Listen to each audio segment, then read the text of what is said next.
Hello students, we are discussing the term 1 questions for biology grade 12. Question 4 says, in a typical dicotyledonous embryo, question is about a dicot embryo. Here they are asking the portion of embryonal axis above the level of cotyledonous is. So यहाँ एक term use किया गया that is embryonal axis. ये पता होना बहुत जरूरी है.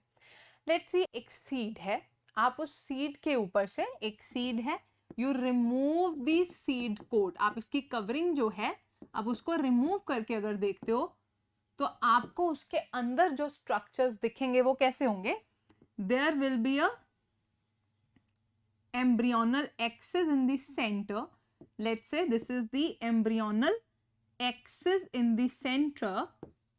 इस एम्ब्रियोनल एक्सिस में आप देख रहे हो मैंने एक एरिया थोड़ा डार्क किया है.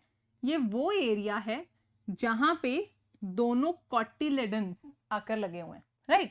This is the cotyledonary node. This is the cotyledonary node to which both the cotyledons they are attached. Dicot embryo है ना, तो डाइकॉट एम्ब्रियो में कॉटिलेडन्स आकर इस कॉटिलेडनरी नोड पे अटैच होंगे. And this node is a part of this embryonal axis. इस axis के अलोंग जो अपर पार्ट है, this upper part will ultimately form the shoot, right, and the lower part will form the root. ऐसे ही होता है. This shoot will be formed by plumule and the root will be formed by radicle. ऐसे ही है.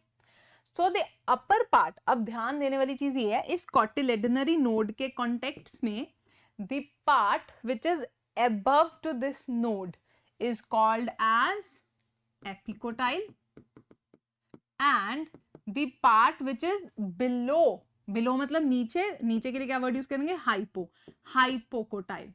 ठीक है. So upper part is epicotyl and the lower part is hypocotyl. यही क्वेश्चन में पूछा है कि एक डाइकॉट एम्ब्रियो के अंदर एम्ब्रियोनल एक्सिस से ऊपर from above the level of cotyledon is what, epicotyl. ठीक है. प्लम्यूल तो भी बना ही नहीं, प्लम्यूल तो बनना है. इमीडिएटली पहले क्या चीज है, एपिकोटाइल है, तो ये ऑप्शन निग्लेक्ट हो गया. ठीक है. सिमिलरली हाइपोकोटाइल तो नीचे वाला पार्ट है. Even you have seen this diagram in your NCERTs. This is the dicot embryo जिसके अंदर this is plumule. अभी एम्ब्रियो नेक्स्ट स्टेज पे चला गया ना, है ना. ये कौन सी है, हॉर्स शू शेप्ड बन गई है ये. सो इसके अंदर ये आ गए कॉटिलेडन्स और नीचे क्या है, नीचे आ गया रेडिकल और ये आ गया रेडिकल और रेडिकल के नीचे रूट कैप. ऐसे ही होता है ये डायग्राम. ठीक है. अब कंफ्यूज करने के लिए एक वर्ड यूज किया गया ऑप्शंस में, दैट इज कोलियोपेटाइल. कोलियोपेटाइल या फिर एक वर्ड था कोलियोराइजा. ये वर्ड हमने कहाँ यूज किए थे, ये मोनोकॉट एम्ब्रियो के साथ रिलेटेड है. यहाँ पे question is about dicot embryo.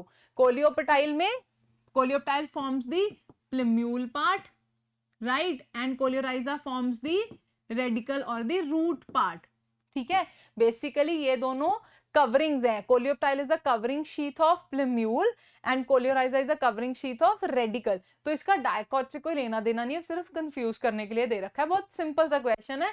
Confusion कहाँ क्रिएट किया, ये वर्ड यूज करके, एम्ब्रियोनल एक्सिस. एम्ब्रियोनल एक्सिस कुछ नहीं है, एक वो एक्सिस है जिसके अलोंग कॉटिलेडनरी नोड पे, इस नोड पे दोनों कॉटिलेडन्स अटैच्ड है. एपिकोटाइल की तरफ प्लम्यूल ग्रो करेगा और हाइपोकोटाइल से रेडिकल ग्रो करेगा. So the part which is above the cotyledonary node or above this axis will be called as epicotyle, which will ultimately lead to formation of shoot by plumule, and the lower part is hypocotyle, which will form a root by radicle, right. So answer is C, epicotyle. Thank you.